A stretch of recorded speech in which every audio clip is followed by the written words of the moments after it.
I'm super obsessed with plants, but my other survival skills are a little subpar.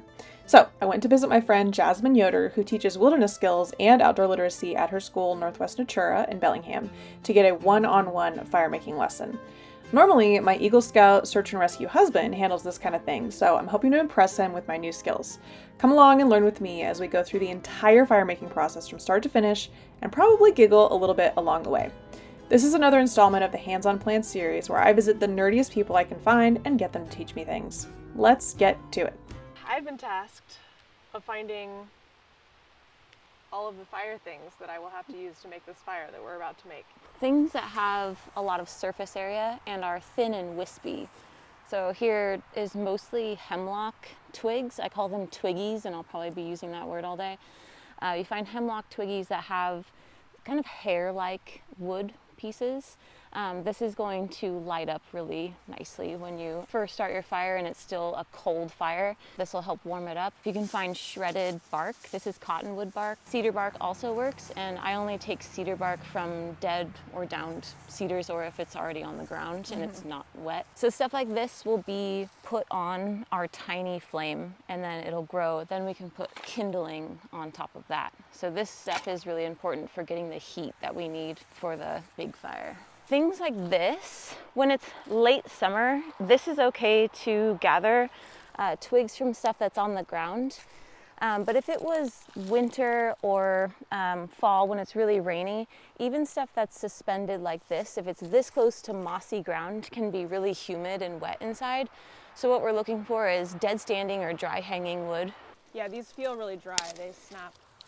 Yes. I'm assuming that's what you want, is like the really snappy. That's how you test to see if it's dry, is if it cleanly breaks. If it bends at all, it's got moisture or life left in it and it won't work well. How much do we need? Again, for like a late summer thing, we don't need as much as we would in the fall or the winter. In the summertime, like this is probably about a third of the minimum that you would want. So in the wintertime and fall, you'd probably want something that's like a big bundle as big as the circle in my arm. Okay. Ooh, look at those twiggies over there. Ooh. That's hemlock. Oh, that tree over there. Yeah. Don't I'm hurt going yourself. to test my adventure Crocs here. It's a pretty wild pile. Do not try this at home, folks. Yeah, we're professional. I do love a forest adventure. I see some on the ground here. Not snappy though, folks, not snappy. Gotta be snappy. Yep. All right, is this starting to approach what we need? Yes. Now I This gotta will be get back down. I should be a Croc affiliate. You can do anything in Crocs. Oh, wow. I was gonna put my hiking shoes impressive. on. I'm like, I'm not gonna need them. It's gonna be fine. I have been entrusted with a knife. And we are going to start a fire, which is normally what my husband does. It's not that I can't start fires. I've just never really been taught the proper way, so it's an efficient operation. Yes. Yeah, so this method that I'm showing you, I feel like can work in any season, so long as you are patient and you are not skimping on your twiggies. If you needed to make a fire and you didn't have firewood, it would be the same principle of harvesting dead standing or dry hanging dead wood. So any tree that's fallen over, sounds hollow when you knock on it, those are abundant in the woods. You would cut that into your logs. And so that's what these are. We've done it at a class. This is cedar that was dead and hanging between two trees. It was suspended. Probably gonna end up with black stuff on our face. Beware. Fun. Yeah. So you would get your logs and you would cut them up, right? And then you would want to split them. I'm gonna show you how to make kindling without needing to stand up and swing the axe. Cool. Which is the dangerous part. Which is the dangerous part, especially when you're by yourself. Yeah. Yeah. Don't want to cut any limbs off when you're by yourself in the wilderness. Yeah. I don't want to cut anything off. Logic. So what I'm doing is I have my axe in my dominant hand. I'm right-handed. And I have this log, which is pretty big for my hand. So it's going to be kind of awkward, but I got this. I'm going to put my hand underneath that log, on your knees and on your toes like that. So you're kind of elevated and you're above your surface here. I'm going to be working on the side of the chopping block and not the center. And the reason for that is I'm going to be cutting this wood like this. And if I was in the middle here, this, the bottom part of the wood could clap my hands and hit my knuckles. yeah. But if there's nothing for it to hit, then I'm relatively safe. This is going to be a motion of 2 arms working together. So I'm lifting and smashing. So I'm gonna bring it down. It's probably gonna jump. So I'm coming up, and see how my axe is a little bit above there? You want that. You don't want to be like okay, this. So it's overhanging the edge. Overhanging for the bite.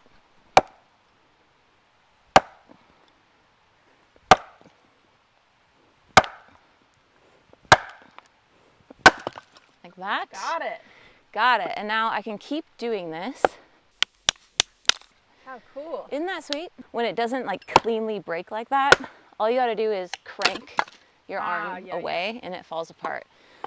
So you want to keep doing this until you have small kindling. But you see how safe it is. It's like even if I missed, the axe would just hit right there. And it would be really hard for me to swing it all the way back to hit myself, right? You want to give it a shot? Yeah. Okay. I'm going to try my hand at it. I got my closed-toed Crocs.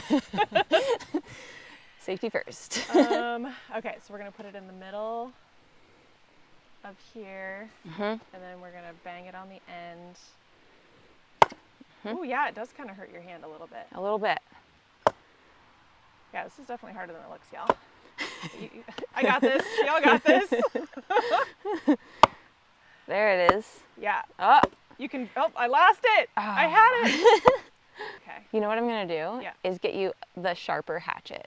And the hatchet is smaller than this. Smaller, yeah. Okay. Yeah. Cool. Yeah, let's try that.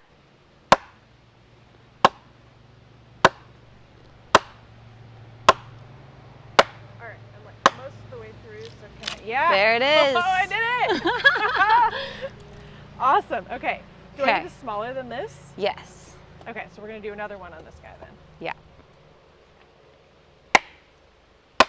Ooh, that was like so Nice. much quicker that time. Okay, I'm gonna try this. This is the piece before that I tried that I couldn't do, so I'm gonna try it again now that I'm feeling more confident. The triangular shape is always gonna be more difficult to control. Yep. Yeah, that was like the flatter bottom side seems to be easier. Yeah. Okay, I did a little bit. That is the wood being weird, just so you know. What makes it weird like that? It's just a twist within. You can kind of see how it's not fully coming off. It is just kind of the grain is not as straight as the previous stick. Got it. Okay, do I need to do it even smaller than that? Well, if you think about when you buy kindling at a grocery store or something, they're usually like an inch by inch or smaller across. Yeah. So that's kind of what we're aiming for. I'm really loving this. Nice. All right. You just want to keep going, don't you? I know, I really do. But I think this looks like 1 inch-ish. Yeah. There's some like slightly larger ones and some slightly smaller ones, so. Cool. All right, so let's just separate the smalls from the medium-ish kindlings. And as you see here, these are kind of our medium logs, medium small, and that one right there is the big one. Okay, so which if we were making an actual fire for camping, we would have way more logs. Folks, as somebody who comes from fire country, I can tell you that fire safety is so important. Like, we had some friends this year whose house nearly burned down. Like, their neighbor's houses burned down, basically, because somebody was having a brush fire during the burn ban. And they burned their neighbor's houses down. Oh my God. Yeah, and even just like, you know, another 4 fires were started near our house because somebody had a trailer that was sparking on the highway. So, man, take your fire safety seriously, y'all. Yeah, take it very seriously. So this is a really good diameter for making a feather stick, but it could have stayed that big as well. I'm up and working on the side of my body here. I never want to see students working inside of the leg here. If this was a carving project, I would have my hair pulled back because as long hair people, our hair gets in our face. And while we're working, it's really easy to forget you're holding a knife to get your hair out of your face, and you don't want that blade to poke you in the eye. But this isn't a carving project. I'm just going to be doing something simple. What I'm doing is finding an edge, and I'm going to be driving my knife down. Ooh, I lost it. down that edge. And when I do that, I create a flatness. So now there's a ridge here and a ridge here on either side of that flat surface I just made. So I'm gonna rotate just a little bit and rotate back to the other side and just keep rotating where I'm just cutting ridges. And if you lose some of the feather, it's okay because you can just pick it up off the ground. It's still flammable material, right? So we're just getting into the core of this. And if you think about if it was raining and I was using wet sticks, this is a way that I can access dry inner wood and make it flammable even if the bark was wet. So constantly kind of like rotating back and forth, pushing my body into the knife, not really using a whole lot of my arm muscles. I'm gripping my knife pretty tight though, and then I'm kind of just using my upper body weight to lean down. See that? It's not the best feather stick I've ever done. It looks like a little man with a beard. It totally does. I love He's it. a little guy. So once the stick gets down to about here, you can choose to break it and then put that aside and then do a whole new feather stick here, which I'm going to flip that upside down. And this is just going to increase the chances that our fire is not going to go out if we have a lot of surface area for this small flame to catch. So we got our twiggies and we have feather sticks, which is kind of overkill for a summer fire. All right, side of my body. Nice. Nice control. Okay, first, you got it. first signs are looking good. Ooh, it's like, it's always, controlling a knife is always in wood. It's like, you don't know how hard the wood's gonna be. You don't know how sharp the knife is gonna be. Like, what angle do you do it at? Totally. Kind of have to let yourself just like, whoops. Yeah, it's making feather sticks, I think, is about muscle memory. Yeah. So if you haven't done it before, you usually will slip a bunch and then cut all of your good work right off. Yeah, that's what I'm trying really hard not to do. I can tell, and you're doing a really good job. Ooh. I feel like the longer you go at it, the more. See now? Oh no! Okay, that's what you don't want to do, everybody. But that's okay, because it's still flammable. Right. And pretty much any new skill you're gonna learn, you're gonna mess up. So just get ready for that. Totally. Look at you. Whew, You're my doing forearm, it. my forearm is definitely burning. Yeah. Are you leaning with your body weight to help? Oh, that's good. Well, yeah, it still hurts the forearm, but Yeah, you're that's gripping really good hard. for the muscles. That is beautiful. Whew. That'll do. Good. It's gonna get some muscle development in there. All right. That's awesome. I want to put googly eyes on it. Yeah, it's a really good hairdo. This is our kindling, which can go on second. So I'm going to put all of that really close to where I'm going to be sitting, which is right there. I actually really want my twiggies to be the closest. So I'm going to put those right there. There's no rush to put these on, so they can just kind of sit next to the kindling. Our big log pile would be here, which is represented by one log today. Clear out anything that's wet. The ground is always going to be colder than the surrounding ambient temperature. So if I was to try to start a fire, once the flame starts, it's probably just gonna go out for two main reasons. One is that there's no underneath flow of oxygen, and then the other is that this is cold and damp, so it's going to sort of wick moisture up and put out the flame. There's three things that we need to start a fire, and it's heat, fuel, and oxygen. We got to think about that the whole time. If one of those things is missing, the fire's not going to start. So in order to sort of mitigate that to start, we're going to build our fire on what I call a raft, which is going to be logs that are about this size. And depending on what you're doing, that'll determine how big you want it. If we're going to bake something over the fire, like bread, or if we're cooking at all, I would probably want a bigger raft, because once the fire starts, this is going to turn to hot coals, which is what you need for cooking.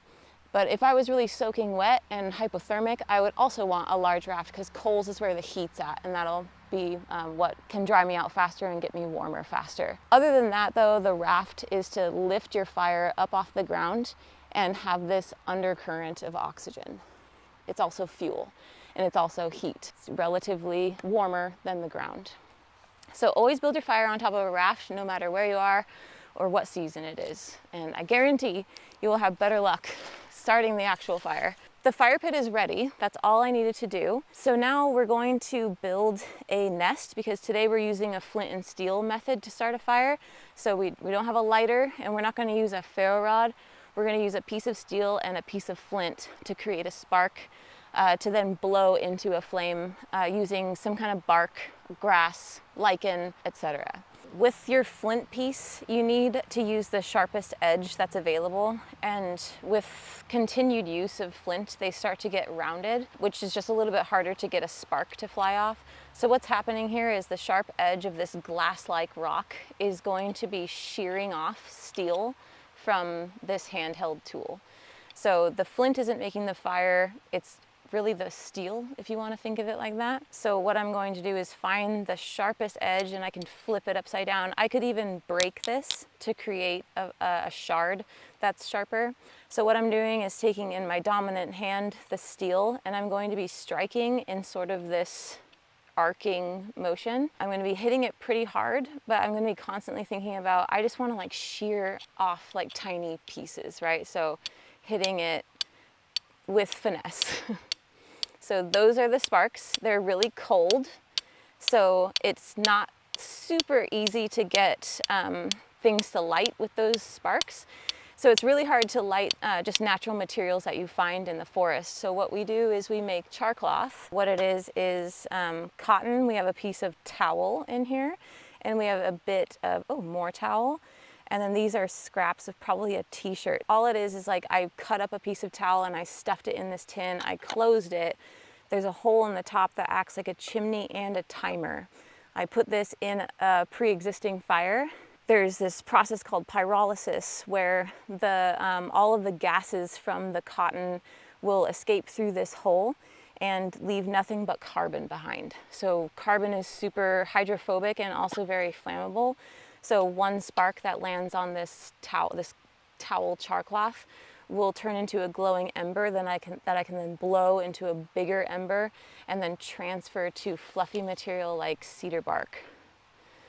So the process is to have your fire stuff prepared, because this is such a fast process once you have a flame. But more importantly, you need to have a nest ready. And I carry around a fire kit, things like this, that's already prepped, so that if I'm ever in need of a fire, I already have a lot of stuff pre-made. So I'm gonna use this as part of my nest that I'm making for when I transfer the char cloth ember into the nest. So cedar bark, this was gathered off the ground and has been drying just like in my basement. And to process it into a nest, or to make it fluffier to catch a spark from a ferro rod even, I'm just kind of folding it and rubbing it against itself. And I'm barely putting any pressure. I'm just kind of like letting the bark kind of fluff itself. So this is pretty good for a nest. I think this will light up really nicely. But if you think about, once this lights on fire, look at my hands. Like now I'm just holding fire. So I'm gonna wrap it in something. This fluff can go into something like this, which can then be held like this. Cool. And that way I'll just go like that, and it'll flame from here up and not like actually on my hands. I'm going to grab my char cloth, and this is really fragile stuff. It just kind of falls apart. So I'm going to be gentle with this piece, and I'm going to put it on top of my flint, and then I'm going to hit the side like I was earlier and try to get a spark to land on there. Like that. Oh, I have found that towel is not the best. Like you'd think it would be.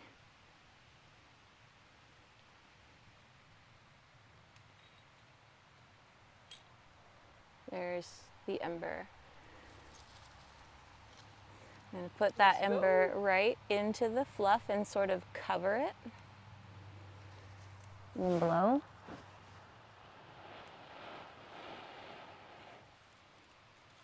Keep trying to don't smother it. Put the fluff on top of the ember.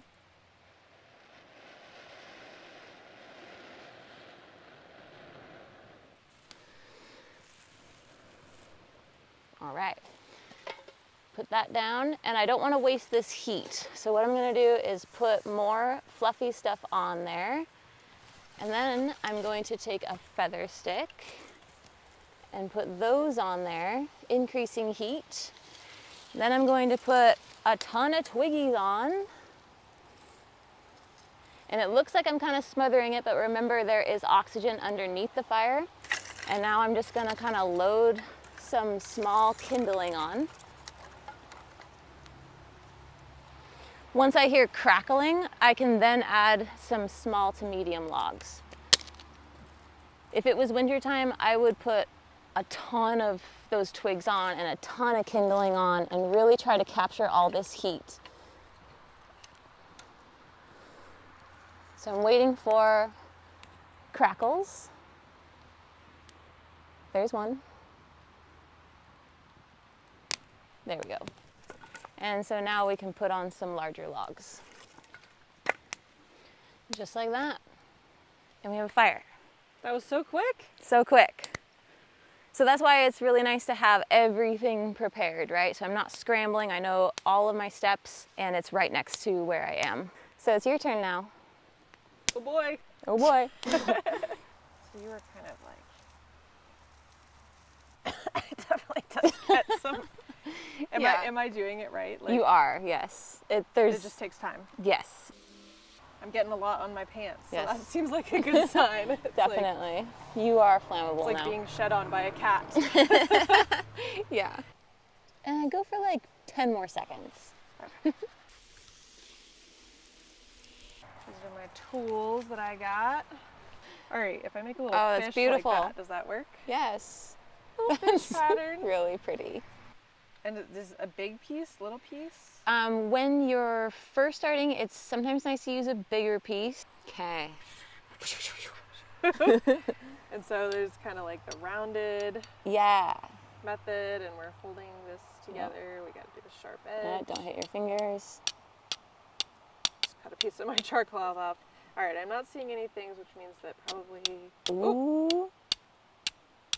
Did you see that, y'all? Yes. Is it better to do it harder? Yeah, you kind of have to adjust. Like I said, it's kind of a finesse thing that you'll get after, failing a few times. Oh. There you go. You're getting it. There you go. I changed to a sharper spot in the rock. There you go. Have to keep trying here. Yeah. Oh, there it is. Is the ember on the char cloth? Yes, yes.